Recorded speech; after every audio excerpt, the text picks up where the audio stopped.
America Venezuela చుట్టుపక్కల ఉన్నటువంటి Venezuela అధీనంలో ఉన్నటువంటి 8 దీవుల మీద కన్నేసింది. ఆ 8 దీవుల్లో చమురుంది అనే ఉద్దేశంతో అమెరికా ఎప్పటి నుంచో ఈ వెనిజులా మీద ఒత్తిడి తీసుకొస్తే వెనిజులా అందుకు లొంగడం లేదు. ఇప్పుడు కొత్తగా అధ్యక్షుడైనటువంటి ఈ నికోలస్ మాడురో కూడా ట్రంప్ కి లొంగకపోవడంతో పాటు ఎదురు తిరుగుతున్నాడు. అంటే గత అధ్యక్షుడు ఏమొచ్చేసి ట్రంప్ ఫ్రెండ్, కానీ ట్రంప్ అధికారంలోకి వచ్చేసరికి ఇక్కడ ఎవరు అధికారంలోకి వచ్చారంటే ట్రంప్ శత్రువు వచ్చాడు. ఈ నికోలస్ మాడురో మీద అనేక కేసులు కూడా ఉన్నాయి. ఇతన్ని చంపడానికి కూడా ప్లాన్ చేస్తున్నారు. ఒక విధంగా నియంత. ఇప్పుడు వెనిజులా ఆ యొక్క దీవుల్ని అమెరికాకి ఇవ్వకపోవడం వల్ల అమెరికా ఎలాగైనా సరే వెనిజులాని దారికి తెచ్చుకోవాలని చూస్తుంది. అయితే వెనిజులాకి చెందినటువంటి కొంతమంది అమెరికాలో ఈ డ్రగ్ సప్లై చేస్తున్నారు. ఈ డ్రగ్ సప్లై వల్ల అనేక మంది దొరకడం వల్ల కూడా ఇప్పుడు అమెరికా వెనిజులా మీద దాడులు చేయడానికి పూనుకుంది. మా దేశాన్ని వెనిజులా విపరీతంగా డ్రగ్ మాయలో ముంచేస్తుంది, ఈ డ్రగ్ వల్ల మా యువత చెడిపోతున్నారంటూ అమెరికా ఎప్పటి నుంచో సీరియస్ అవుతుంది. ముఖ్యంగా ఇప్పుడు ట్రంప్ ఈ యొక్క వెనిజులా పడవల మీద డ్రగ్స్ వస్తున్నాయనే పేరుతో చంపేయడం కాకుండా ఆ పడవల్ని సముద్రంలో ముంచేసి వాళ్ళకి నరకం చూపిస్తున్నాడు. మొన్న కూడా ఒక పడవ మీద అగ్ని దాడి చేశారు, దాన్ని పూర్తిగా ఫైర్ చేసేశారు. అయితే వెనిజులా ఏమంటుంది, అది డ్రగ్స్ కాదు, అది మా పౌరుల యొక్క వాడ, మా పౌరుల యొక్క వాడ కావాలని అమెరికా ఇలా చేసిందని చెప్తున్నారు. ఇలాంటి పరిస్థితుల్లో ఇప్పుడు అమెరికాకి చెందినటువంటి ఎంతో మంది సైనికులు బయలుదేరారు వెనిజులా మీద యుద్ధానికి. వాళ్ళు వాళ్ళ యొక్క స్థావరాలు చేరుకుంటున్నారు. అలాగే ఫైటర్ జెట్లు కూడా పైనుంచి తిరుగుతున్నాయి. అంటే వెనిజులాని భయపెడుతుంది అమెరికా.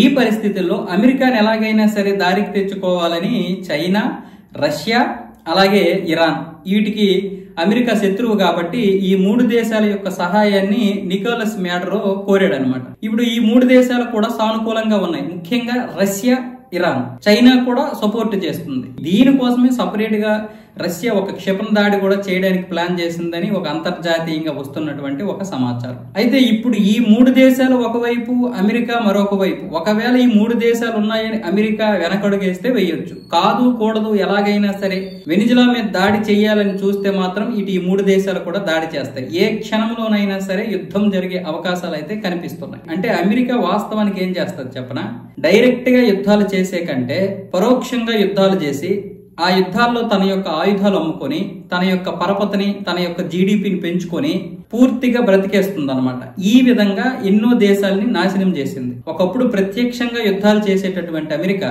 ఇప్పుడు ఈ పశ్చిమాసియాలో కావచ్చు, మిగతా ప్రపంచంలో కావచ్చు, అన్ని దేశాల మధ్య యుద్ధాలు రేపేసి తన యొక్క ఆయుధాలు అమ్ముకుంటది అనమాట. ఉదాహరణకి ఉక్రెయిన్ కి అమెరికా ఏం సహాయం చేయడం లేదు, అప్పిస్తుంది. లేదు అనుకుంటే ఆయుధాలు ఇస్తుంది. ఇప్పుడు ఆయుధాలు ఎలా ఇస్తుంది, ఆ యూరోపియన్ దేశాలు, ఈ నాటో దేశాలు ఉన్నాయి కదా, ఈ దేశాలని ఉక్రెయిన్ కి అప్పు ఇవ్వండి.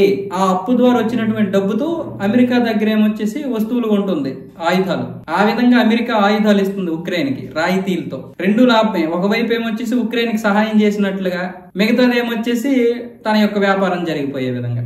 అదే విధంగా అన్ని దేశాలని తన కట్టడికి తెచ్చుకుంటుంది. ఆ విధంగా మిగతా వాళ్ళకి అగ్గి పెట్టేసి తను చలుకాచుకుంటది. ఇప్పుడు వెనిజులాతో యుద్ధం గనక చేస్తే, రష్యా, ఇరాన్, చైనా ప్రత్యక్షంగా యుద్ధం కనుక చేస్తే అది 3వ ప్రపంచ యుద్ధానికి కూడా దారి తీయొచ్చు. ఇప్పటికే అరేబియన్ సముద్రంలో విపరీతమైనటువంటి దాడులు చేస్తుంది అమెరికా. ఒక విధంగా ఎర్ర సముద్రంలాగా మార్చేసింది అక్కడ పడవలకి నిప్పులు పెట్టేసి. కాబట్టి అమెరికా ప్రత్యక్షంగా అయినా పరోక్షంగా అయినా వెనిజులా మీద ఏదైనా యుద్ధం చేస్తే మాత్రం అది 3వ ప్రపంచ యుద్ధానికి దారి తీసినా తీయొచ్చు.